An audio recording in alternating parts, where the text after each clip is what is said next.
Hello everyone. I hope आप सभी अच्छे होंगे। आज हम multiplication theorem plus addition theorem इन दोनों के प्रैक्टिकल क्वेश्चन करने वाले हैं। तो किस तरीके से क्वेश्चंस रहेंगे और कैसे हमें उनको यूज़ करना है, आपको कैसे पता चलने वाला है ये एडिशन थ्योरम का क्वेश्चन है, मल्टीप्लिकेशन थ्योरम का क्वेश्चन है। तो स्टार्ट करते हैं। First question, a box contains 6 red 4 white and 5 black balls। 6 red 4 white and 5 black balls. एक बैग बनाया, इसमें 6 red 4 white and 5 black balls हैं। ठीक है।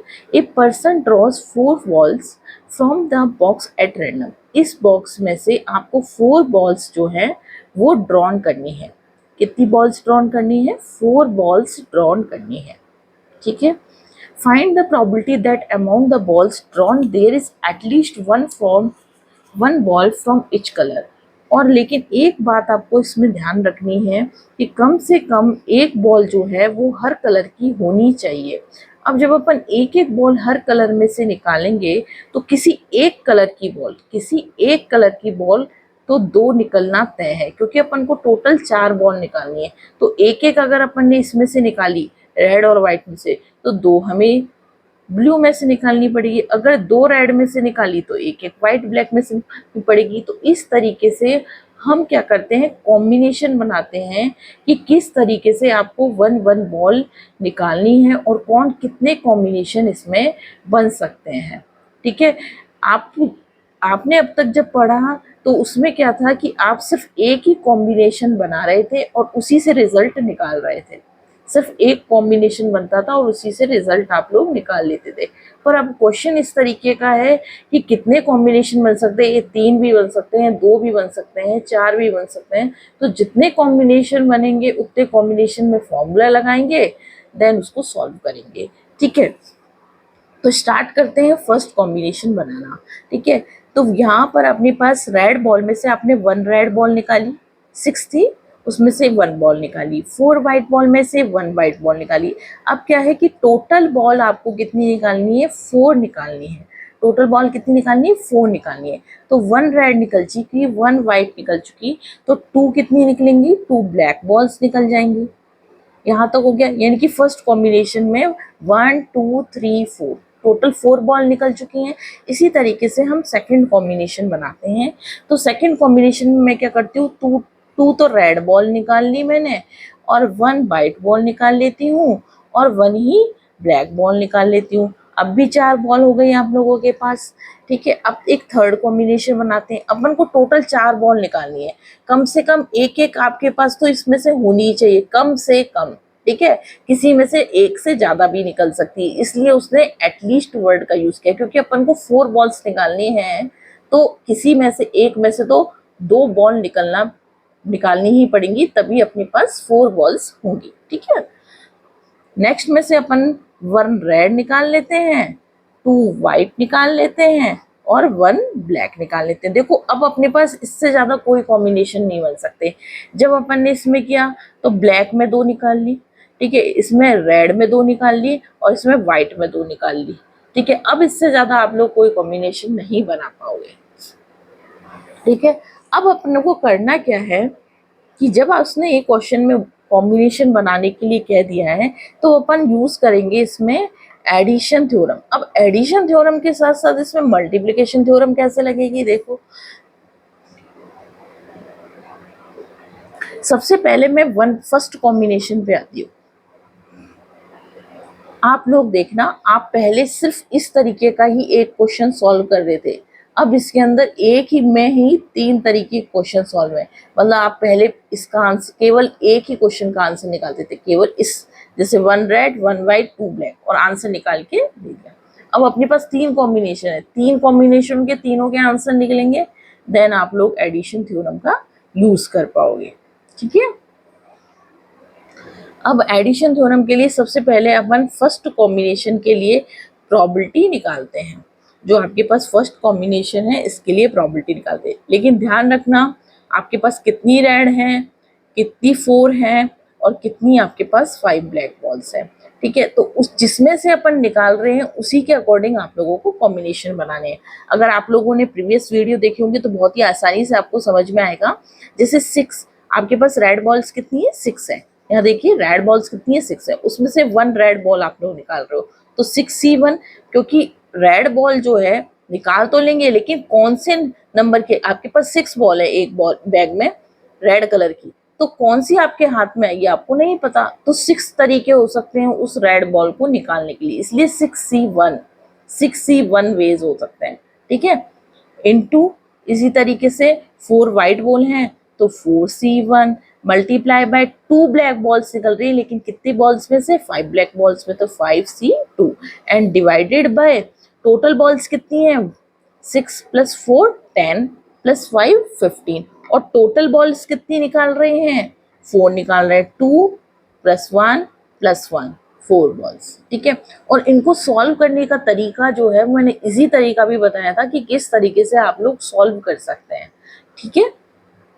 इजी तरीका भी है, हार्ड तरीका। अपन क्या करते हैं, अब मैं इनको अलग अलग निकाल रही हूँ तो अलग अलग सॉल्व करने से अच्छा है कि अगर मैंने तीनों को एक साथ लिख लिया और अगर इन तीनों में कोई टर्म कॉमन आती है तो मैं आराम से कॉमन पार्ट अलग कर लूँगी। अलग अलग सॉल्व करूँगी तो अपने की मैथमेटिक्स ज़्यादा लगेगी और टाइम कंज्यूमिंग भी होगा, ठीक है। तो अपन एक साथ ही इसको सॉल्व कर लेंगे, ठीक है। तो यहाँ पर देखिए सेकंड कॉम्बिनेशन में 2 रेड हैं, 1 वाइट है और 1 ब्लैक बॉल है।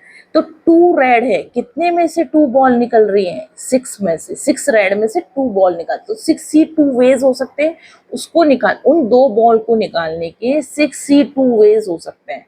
कोई सी भी, मतलब 2 बॉल के कॉम्बिनेशन कितने बन सकते हैं, 6C2 बन सकते हैं, ठीक है। उसी तरीके से 1 वाइट निकालनी है तो 4 में से निकल रही है 4C1, 1 ब्लैक निकालनी है तो 5C1 हो रही है, देन 15C4, ये तो रहेगा ही क्योंकि टोटल बॉल कितनी है 15 है और कितनी निकाल रहे हो, 4 बॉल्स निकाल रहे हो। इसी तरीके से थर्ड प्रोबेबिलिटी देख लेते हैं, ठीक है।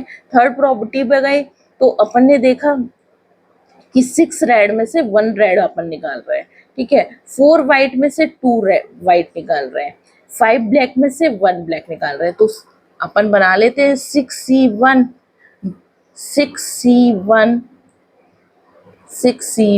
Multiply by 4C2 multiply by 5C1, ठीक है। 4C2 आप लोग अगर साथ साथ करोगे तो बहुत ही इजी तरीके से आपको ये समझ में आएगा। अगर आप पहले समझ लोगे और फिर करने की कोशिश करोगे तो टिपिकल हो जाएगा, आपको 2 बार वीडियो देखना पड़ेगा। अभी एक ही बार में अगर आप साथ साथ कर रहे हो तो एक ही बार में आप सॉल्व कर लोगे, साथ ही साथ सॉल्व करते जाओ और टाइम भी बचेगा आप लोगों का। अब ये यहाँ पर क्या है, 3 प्रोबेबिलिटी है, इन तीनों प्रोबेबिलिटी को मैंने प्लस करना है, ठीक है। तो अगर मुझे इन तीनों प्रोबेबिलिटी को प्लस करना है, this plus this plus this, तो अगर देखो इसमें 1/15C4 तो क्या हो जाएगा, कॉमन आ जाएगा। 1/15C4 जो है वो आपके कॉमन आ जाएगा, तो ब्रैकेट में जो रहेगा 6C1 multiply by 4C1 multiply by 5C2 plus 6C2 multiply by 4C1 multiply by 5C1, ठीक है, plus 6C1 multiply by 4C2 multiply by 5C1, ठीक है। यहाँ तक हो गया। अब इसको सॉल्व करने का तरीका मैंने बताया था, यहाँ पर 2 वैल्यूज है। अपन वैसे तो एनसीआर का एक फॉर्मूला होता है n factorial r factorial n minus r factorial, पर इसको अगर अपन और सॉल्व आउट करते हैं तो एक फॉर्मूला निकल के आता है, तो वही उसी फॉर्मूले का यूज करके मैं इसको सॉल्व करती हूँ। कैसे कि 6 को कितनी बार खोलना है, 1 टाइम खोलना है, तो 6 को 1 टाइम खोल दिया, बस 6, ठीक है। और नीचे क्या आएगा, केवल 1। इसी तरीके से 4 को कितनी बार खोलना है, 1 टाइम खोलना है और 1 नीचे होगा। इसी तरीके से 5C2 एक बार और बता देती हूँ, जैसे 5C2 है, ठीक है। यहाँ पर ऊपर क्या लिख रहा है, अगर अपन लॉन्ग तक, पहले लॉन्ग मेथड देख लीजिए, 5 फैक्टोरियल 2 फैक्टोरियल यानी कि n factorial r factorial n minus r factorial, 5 minus 2 factorial कितना हुआ 3 फैक्टोरियल। लेकिन इस 5 फैक्टोरियल को जब मैं खोलती हूँ तो 5 इंटू 4 इंटू 3 इंटू 2 इंटू, तो मैं 3 इंटू 2 इंटू 1 क्यों लिखूँ? मैं 3 फैक्टोरियल लिख देती हूँ क्योंकि मुझे पता है 3 फैक्टोरियल नीचे आया है। तो एक्चुअल में आपको क्या दिखा? 5 into 4 into 5 into 4 divided by 2। तो इसी को मैं क्यों ना सीधे तरीके से कर ली, मैं क्यों करूँ इतना लंबा? तो मैं आपको शॉर्ट मेथड क्या बता रही थी कि 5 को कितने टाइम्स खोलना है, यहाँ पर नीचे लिखा हुआ है 5 को कितने टाइम्स खोलना है, 2 टाइम्स खोलना है। तो 5 इंटू 4 और जो नीचे लिखा हुआ है उसको खोलना ही है 2 इंटू 1, बस इतना है। और वही आपके पास एक्चुअल में निकल के आता है, ठीक है।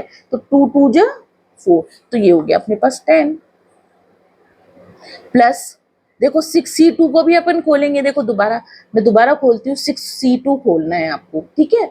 तो 6C2 को जब आप खोलोगे तो 6 को कितनी टाइम्स खोलना है? 2 टाइम्स खोलना है। तो 6 इंटू 5, और 2 को तो खोलना ही है 2 इंटू 1, 2 3 जा 6, 5 3 जा 15।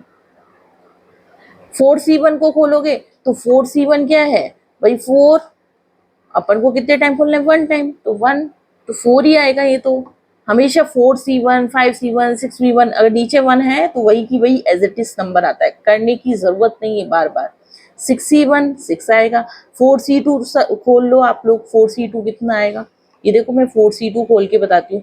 4 को कितने टाइम्स खोलना है? 2 टाइम्स, तो 4 इंटू 3। नीचे कितना है? 2 इंटू 1, 2 2 जा 4, 3 2 जा 6 इंटू 6 प्लस 5C1, ये अपने पास 5।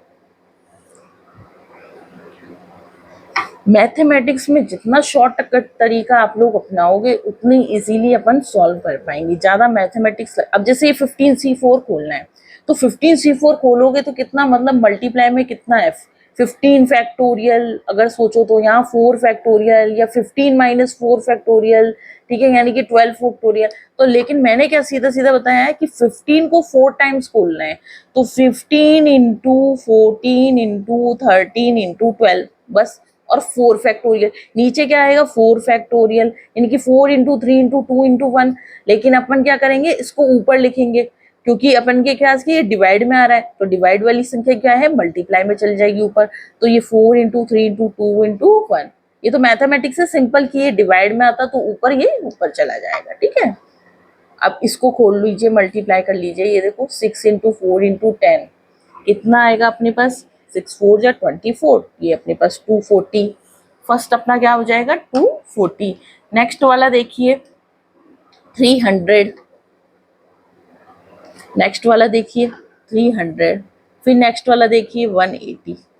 अब आप लोगों को बस इसको प्लस करना है, ठीक है, और प्लस करके सॉल्व करना है। इसको सॉल्व करेंगे तो कितना हो जाएगा? 4 3 जा 12 और 12 2 जा 24। तो 24 डिवाइडेड बाय, इन सबको मल्टीप्लाई कर लीजिए, 15 इंटू 14 इंटू 13 इंटू 12, और इनको मैं प्लस करके आपको बता देती हूँ 7 इंटू 20।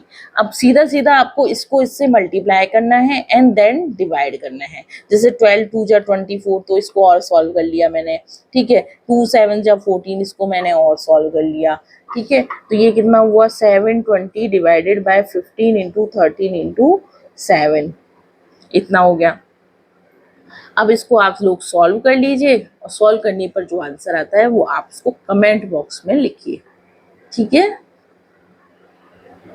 यहाँ तक हो गया। अब अपन नेक्स्ट क्वेश्चन देखेंगे। नेक्स्ट क्वेश्चन किस तरीके का है, उसमें हमें किस तरीके से क्वेश्चन सॉल्व करना है। बहुत ही डिफरेंट डिफरेंट तरीके के क्वेश्चन है। क्वेश्चन देखिए, it is a 8:5 against the wife who is 40 years old living till she is 70।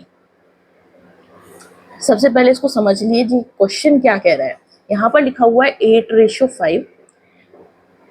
8:5 जो है वो आपको अनुपात दे रखा है। क्या अनुपात दे रखा है कि the wife who is 40 years old, एक पत्नी है, ठीक है, उसकी उम्र अभी जो है वो 40 साल की, लेकिन वो 70 साल तक जी सकती है। उसकी जो रेशो है वो 8:5 है। जी कितने 70 सकती है? 70 साल तक जी सकती है। और अभी कितनी उम्र है उसकी? 40 ईयर्स। तो 40 ईयर्स, तो 8:5 क्या है? 40 ईयर्स उम्र है, लेकिन वो जी कितना सकती है? 70 साल तक, तो वो 8:5 उसका अनुपात दे रखा है। इसी तरीके से 4:3 क्या दे रखा है कि एक हस्बैंड है, उसकी टिल अभी जो एज है वो 50 है, लेकिन वो जी कितने साल तक सकता है, 80 साल तक जी सकता है। ठीक है, उसका अनुपात दे रखा है 4:3। Find the probability that both will be alive. आपको क्या क्या प्रोबेबिलिटी फाइंड आउट करनी है? दोनों जीवित रह सकते हैं, नॉन विल बी अलाइव कोई भी जीवित नहीं रहे, only wife will be alive केवल वाइफ अलाइव रहे, केवल हस्बैंड अलाइव रहे, only one will be alive कोई भी एक अलाइव रहे, लेकिन ये नहीं पता कि कौन सा क्वेश्चन पूछ रहा है कि वाइफ रहे कि हस्बैंड रहे, at least one will be alive, कम से कम एक तो अलाइव रहना ही चाहिए। अब देखते हैं इसमें सारे तरीके के क्वेश्चन मिक्स आ गए कि हम किस तरीके से निकालेंगे, दोनों के लिए, किसी के लिए भी नहीं, किसी एक के लिए। ठीक है, तो देखते हैं, स्टार्ट करते हैं। सबसे पहले क्या है, आपको इसमें क्या क्या चाहिए होगा। ठीक है, मान लीजिए मैं दो इवेंट ले रही हूँ, ए और बी। ठीक है, ए में मैं ये लिख देती हूँ कि वाइफ विल बी अलाइव। ए को तो मैंने ये मान लिया कि वाइफ जो है वो अलाइव रहनी चाहिए, जिंदा रहनी चाहिए। ठीक है, और सेकंड में इसमें ले लेती हूँ कि हस्बैंड विल बी अलाइव।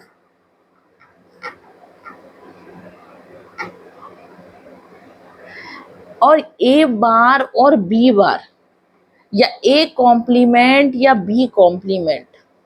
ठीक है, कॉम्प्लीमेंट मतलब इसका दूसरा पार्ट, जैसे अपन बोलते हैं P + Q = 1, तो P को यदि सक्सेस बोलते हैं तो Q को फेलियर बोलते हैं, और टोटल प्रोबेबिलिटी 1 हो जाती है। इसी तरीके से A, वो जिंदा रहेगी, वो जिंदा नहीं रहेगी, दोनों की प्रोबेबिलिटी क्या होती है, 1 के बराबर होती है। इसी तरीके से हस्बैंड जिंदा रहेगा, हस्बैंड जिंदा नहीं रहेगा = 1। ठीक है, तो A + A bar = 1, B + B बार = 1। ठीक है, तो बार का मतलब अगर ये सक्सेस है आपकी, तो ये आपकी फेलियर है। ठीक है, अब ए बार और बी बार आपके कैसे निकलते हैं? ए बार, अगर मैं प्रोबेबिलिटी ऑफ ए बार की बात करूं या प्रोबेबिलिटी ऑफ बी बार की बात करूं, ठीक है, तो सबसे पहले ए बार को मैंने क्या नोटेड किया, wife will not be alive, ये नॉट बी अलाइव। ठीक है, ये वाइफ के लिए, ये हस्बैंड के लिए कि husband will not be alive, ये हस्बैंड के लिए हो जाएगा। ठीक है, अब सबसे पहले मैं आती हूँ प्रोबेबिलिटी ऑफ ए पर, फिर मैं आपको प्रोबेबिलिटी ऑफ ए बार और बी बार भी निकालना बता दूंगी। तो सबसे पहले अपन आते हैं प्रोबेबिलिटी ऑफ ए। तो प्रोबेबिलिटी ऑफ ए क्या होगा, सबसे पहले यहाँ आओ, यहाँ पर आपके पास रेशो क्या दे रखा था, 8:5। क्या दे रखा था, 8:5। अब आपको क्या निकालना है, वाइफ विल बी अलाइव। तो वाइफ कितनी अलाइव रहेगी, यहाँ पर देखो 5 दे रखा है, 40 तक तो वो जिंदा, मतलब इस वक्त उसकी एज कितनी है, 40 है, लेकिन 5 जो है, यानी कि शी विल बी, अब उसकी एज कितनी रह सकती है, 70। तो 8:5 उसका आपको रेशो दे रखा है, अनुपात दे रखा है। तो आपके पास क्या हो जाएगा, 5। ये पीछे वाला जो है वो अलाइव का है, मतलब कितने तक जिंदा रहेगी।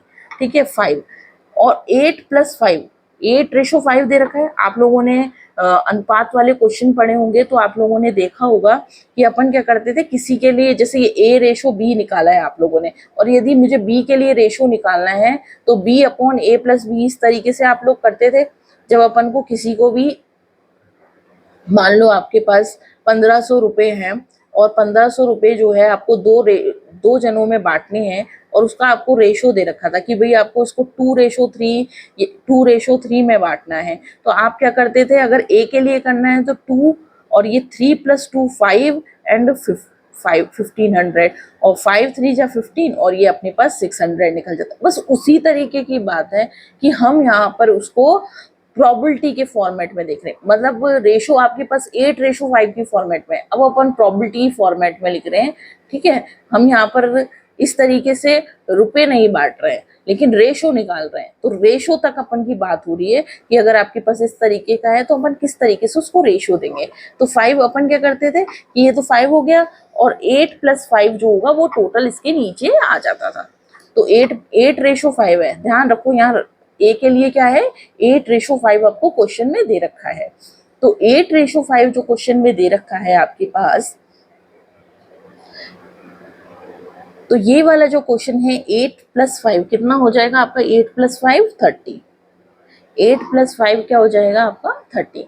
इसी तरीके से प्रोबेबिलिटी ऑफ बी निकालनी हो तो बी का जो आपको रेशो दे रखा है वो 4:3 दे रखा है। तो बी की लिविंग कितनी है? 3, कि वो कब तक जी सकता है? टिल 80 तक जी सकता है, और उसकी लिविंग कितनी दे रखी है? 3। तो 3/4 + 3 कितना हो जाएगा? 7। तो ये तो हुआ आपके पास प्रोबेबिलिटी ऑफ ए और प्रोबेबिलिटी ऑफ बी। अगर मुझसे बोले जाए कि प्रोबेबिलिटी ऑफ ए बार निकाल दो और प्रोबेबिलिटी ऑफ बी बार निकाल दो, तो आप लोग कैसे निकालोगे? कि हम जानते हैं कि probability of A plus probability of A bar is equal to क्या होता है? 1 होता है। यानी कि टोटल प्रोबेबिलिटी हमेशा 1 के बराबर होती है। सक्सेस प्लस फेलियर, या जिंदा रहेगा या नहीं रहेगा, इज इक्वल टू 1। तो अपने पास क्या करेंगे अपन? 1 में से अगर ये वाली वैल्यू सब्ट्रैक्ट कर देंगे तो आपके पास क्या हो जाएगा? प्रोबेबिलिटी ऑफ ए बार आ जाएगा। तो 13 - 5/13 कितना आएगा? देखो 13 - 5/13 इज इक्वल टू 8/30। इसी तरीके से बी बार निकाल लीजिए। 1 - 3/7, 7 - 3/7 इज इक्वल टू 4/7। यहाँ तक हो सकता है आपको पूरे अच्छे तरीके से समझ में आ गया हो। अगर किसी को भी समझ में नहीं आया तो वो कमेंट बॉक्स में लिख सकता है, ठीक है।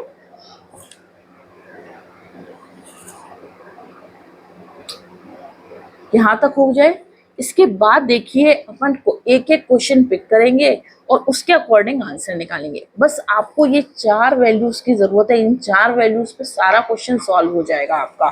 तो पहला क्वेश्चन क्या था? देखो दोबारा देख लीजिए। Both will be alive, both will be alive, दोनों क्या रहने चाहिए? जिंदा रहने चाहिए। बोथ यानी कि वाइफ और हस्बैंड दोनों की बात हो रही है। तो अब जो दोनों की बात हो रही है तो ये दोनों इवेंट्स क्या है? इंडिपेंडेंट इवेंट है, क्योंकि दोनों के लिए ही अलग अलग रेशो दे रखा है। और एक का जो है वो दूसरे पर निर्भर नहीं है, डिपेंडेंट नहीं है कि अगर इसको कुछ होता है तो दूसरे को भी कुछ हो जाएगा। ऐसा कुछ क्वेश्चन में नहीं डाला गया है, ठीक है। तो ये दोनों इवेंट्स इंडिपेंडेंट है, और इंडिपेंडेंट है तो probability of A intersection B is equal to क्या होगा? Probability of A multiply by probability of B. Both will be alive, ठीक है। और यहाँ पर अपने पास क्या है? दोनों ही क्या है? A and B are independent.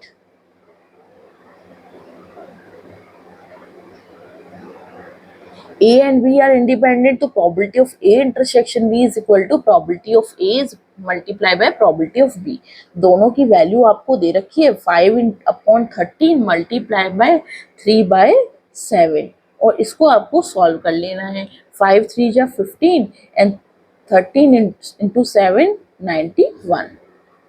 इसी तरीके से सेकेंड क्वेश्चन क्या था? Non will be alive. Second question है नॉन विल बी अलाइव,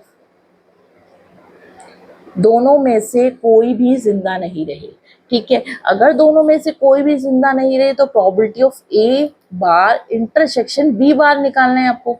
बार का मतलब जहां पर नॉट की बात आ जाए ना, आप बार लगा देना, ठीक है। अगर उसमें मतलब आपने जस्ट अगर आपने कोई भी ए माना है, जैसे कोई भी इवेंट आप ए मान रहे हो तो उसका नेगेटिव पार्ट जो होगा वो ए बार हो जाएगा, ठीक है। जो भी आप ए मान रहे हो उसका उल्टा जो है वो आपका ए बार है। तो A bar intersection B bar is equal to क्या लिख सकते हैं? Probability of A bar multiply by probability of B bar. और दोनों की प्रोबेबिलिटी आप लोगों निकाल चुके हो, तो बस मल्टीप्लाई करना है और सॉल्व करना है। 8/13 multiply by 4/7 is equal to 32/91, 32/91।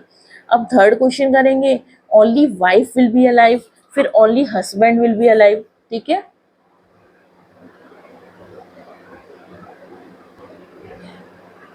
Third question क्या था? Only wife will be alive.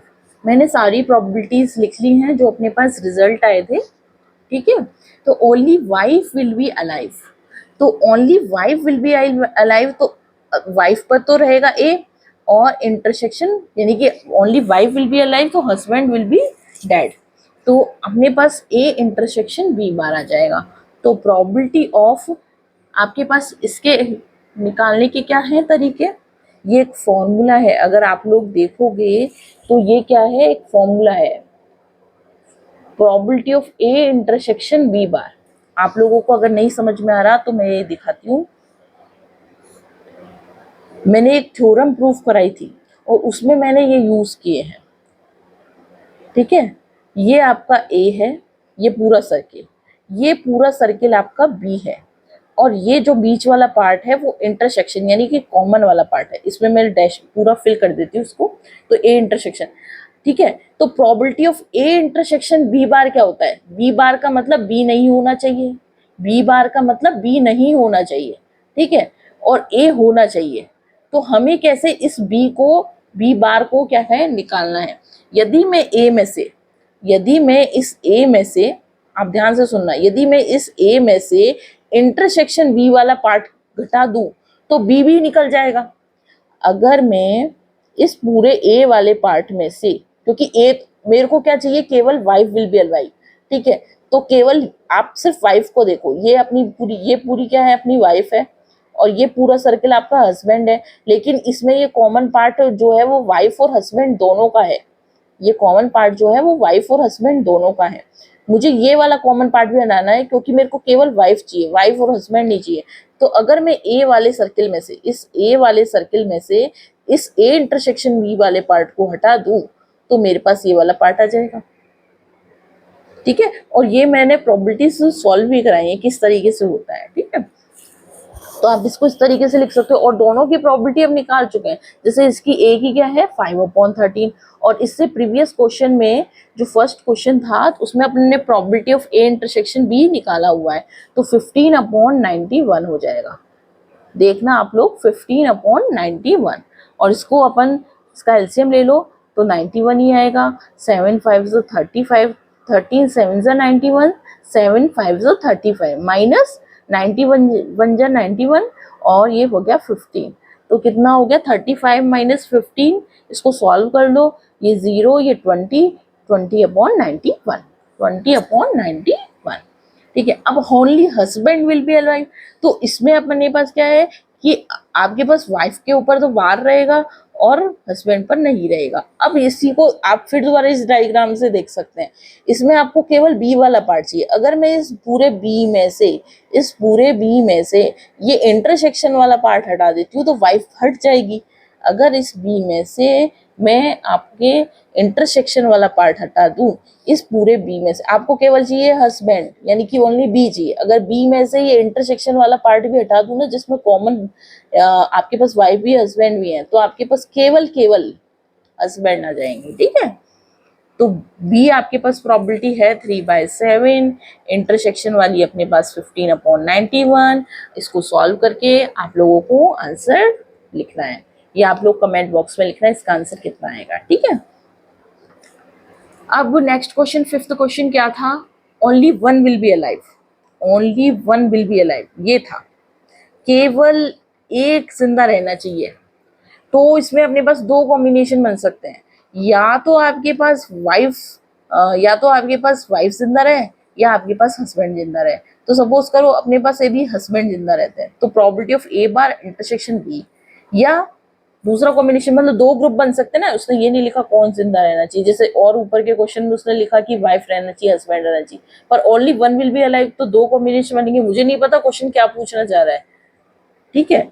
तो आप लोग किस तरीके से करोगे, A intersection B bar, A bar intersection B bar, और ए इंटरसेक्शन बी बार, जो अपन दोनों प्रोबेबिलिटीज निकाल चुके हैं, इनको आपको प्लस करके सॉल्व करना है। तो ये तो आप लोगों को निकालनी थी कमेंट बॉक्स में, तो यही जो आपके पास आंसर आएगा, तो यहाँ पर मैं लिख देती हूँ, ये तो आपके पास कमेंट बॉक्स में आप लोग लिखोगे, वही जो भी आंसर आपके कमेंट बॉक्स में आएगा, तो 20/91 उसमें प्लस करना है, और वापस आपके पास ये आंसर आपको कमेंट बॉक्स में लिखना है,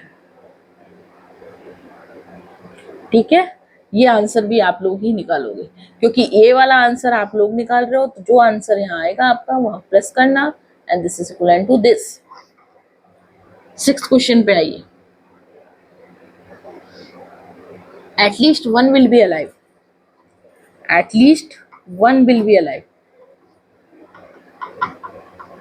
अब इसमें कैसे करेंगे, कम से एटलीस्ट यानी कि कम से कम एक तो जिंदा रहना ही चाहिए, कम से कम एक तो जिंदा रहना ही चाहिए। ऐसे क्वेश्चन में क्या करते हैं कि probability of A union B,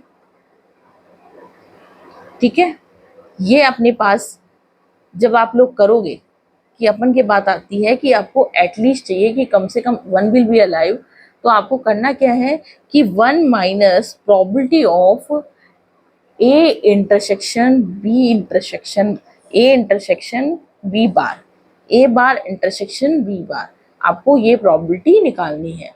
one minus probability of A bar intersection B bar, कम से कम एक तो जिंदा रहना ही चाहिए, ठीक है, दोनों नहीं रहे लेकिन कम से कम।